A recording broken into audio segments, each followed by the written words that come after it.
మహిళల మాదిరిగా గర్భాశయం ఉన్న రోబోను 2026 కల్లా $14,000కి అందిస్తానని ఇటీవలే చైనా కంపెనీ ఒకటి ప్రకటించి సంచలనం రేపింది.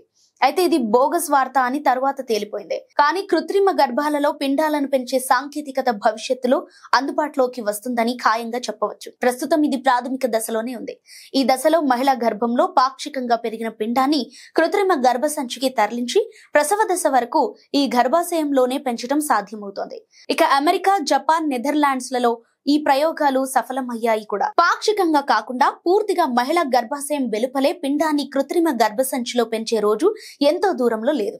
దీనికోసం బయో ఇంజనీరింగ్ మరింత అభివృద్ధి కావాల్సింది. మానవ గర్భం వెలుపల పెరిగే పిండానికి అంటువ్యాధులు సోకకుండా నివారించే పరిజ్ఞానం అవసరం.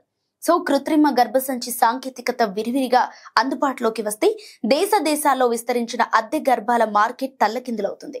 2024లో $2,500 కోట్ల ఉన్న ఈ మార్కెట్ పరిమాణం 2034 నాటికి $20,180 కోట్ల చేరవచ్చు.